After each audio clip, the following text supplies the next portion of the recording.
Hi folks, as you can see, Gideon is down for the count, taking some Z's. If you type sleep in bed, you can just do this. There's really no point to it. I don't think it makes the game clock go faster. I don't think it makes any difference. You don't have to sleep in this game. This is in Quest for Glory. There's no need to rest, to regain your strength. There's no stats, no nothing like that. It's just, I don't know, just the interesting little thing you can do. It adds a little bit of realism to the game, I guess, though you don't actually have to sleep and never turns night to nighttime. Anyway, we're just waiting for the wizard to show up.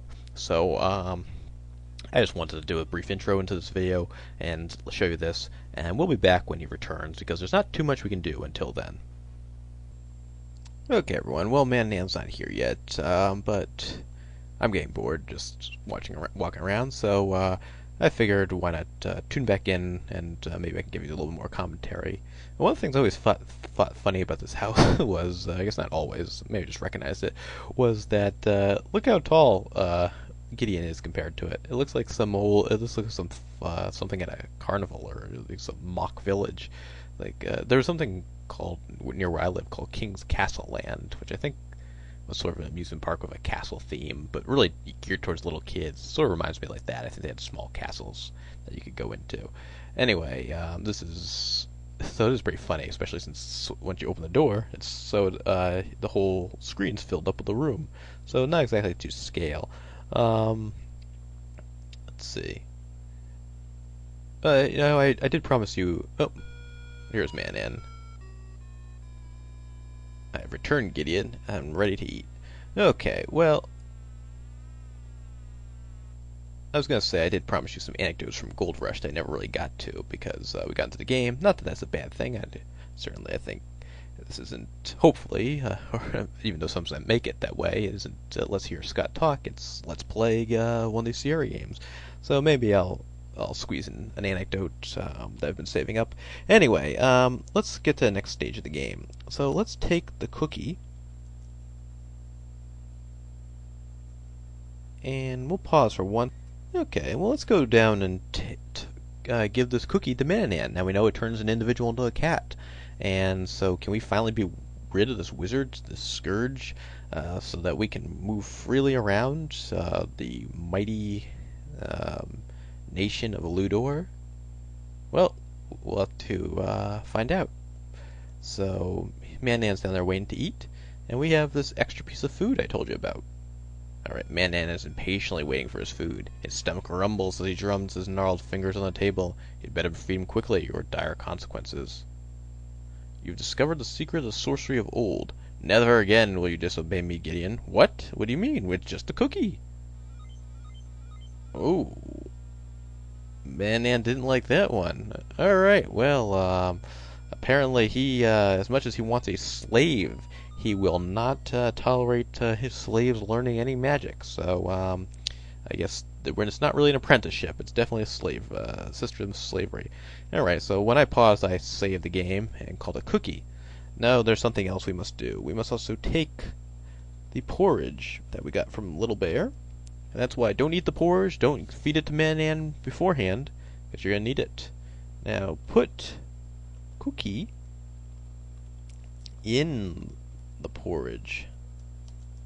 The porridge conceals the crumbled cookie. It still looks as appetizing as ever. Ah, will this make it by Manan's keen eye? Now, I vaguely recall actually being able to give the cookie to Manan, then he looks down and it's pretty much is quite incredulous that this is actually a cookie, and then zaps Gideon. But then again, it was probably about 20 years ago that happened, if not more, so I probably don't have the best memory of it. Anyway, Manan isn't... Okay, we got that already. And he does not know that we apparently have it, so let's give the porridge to our buddy.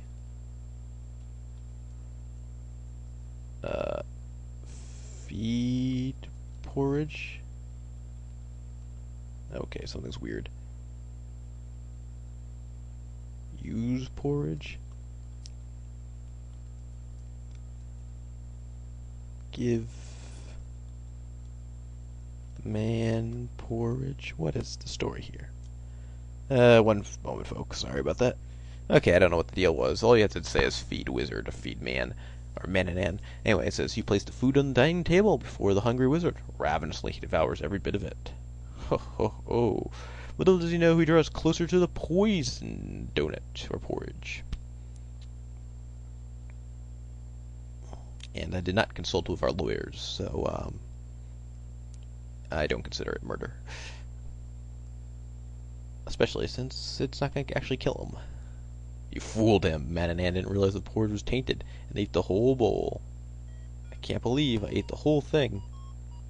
And there's the King's Quest theme playing. Congratulations. Mananan will never again enslave you or the people of Ludor. At last you are free. And while I don't promote violence against anyone, I think Mananan has done more than enough to earn this. Oh, come on. I thought you could kick him at some point. Come on. Ah, well. I guess vengeance is for God, not for Gideon. Alright. Let's, well, now we're done with that portion. We can pretty much move about freely, so let's pause for a second. Okay, so I guess, I don't know if there's two guys here. If there's two cats, I think Mananan just disappears, or the other cat disappears. I don't know what happens exactly. It's not really important. I thought you could kick him, but maybe you can just kick the other cat. Anyway, let's take his stuff.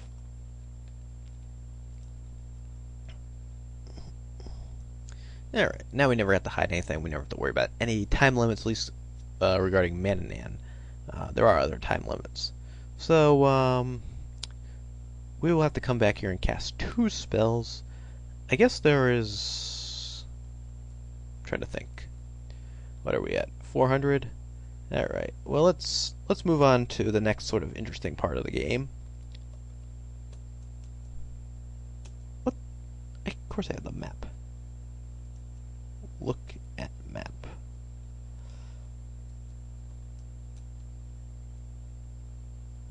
Apparently we didn't go to one part of the desert. Oh, well. Okay, well, let's go over here.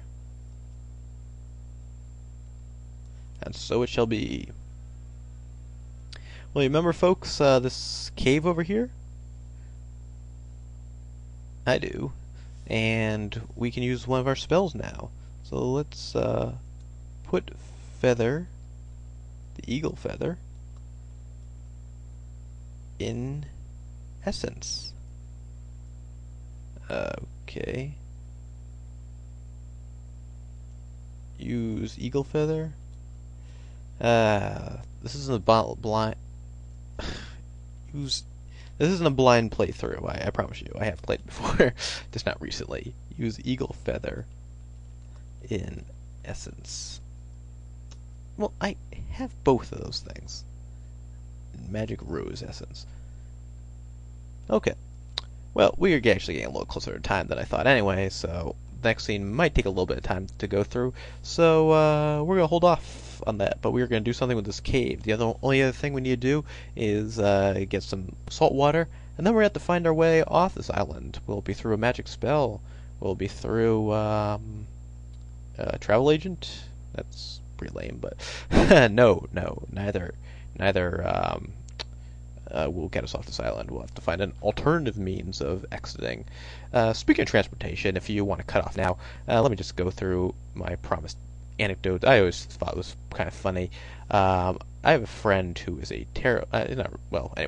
a guy I know who is a terrible driver, and he went to he has had multiple incidents, and I guess one time the first time he came out and tried to pull out of a parking spot and ended up slicing his, I guess, car door handle across the paint of another person's door as he pulled out. And then he went to the convenience store to see if anyone had if it was the same as car there, and I guess as he was about to leave, some woman ran out and chased after him, and I guess pretty much just get the insurance, not to kill him, I don't think.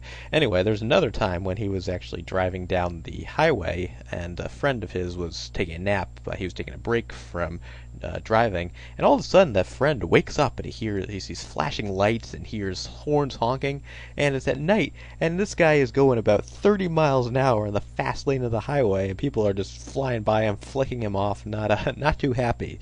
And then the final one, which I found was the most amusing, was I guess he was trying to come out of a gas station across sort of a three-lane, sort of divided highway area, and I guess he just he plowed out up there trying to make the turn, ended up T-boning a car into two other cars, blocking off all three lanes of traffic in one direction in front of a police station. And I guess a cop came out and just ripped into him. So I won't tell you his name, but be careful on the roads there because there's some crazy people. Sorry if that anecdote was a waste of time. I wanted to flip it in a little more convenient time, but I had it on the tip of my tongue, and I just finished. I figured I'd finish off this video with that. Anyway, we're out of time. Sierra Game Scott, Rankwitor, and Sierra Game Player signing off. Till next time. Bye.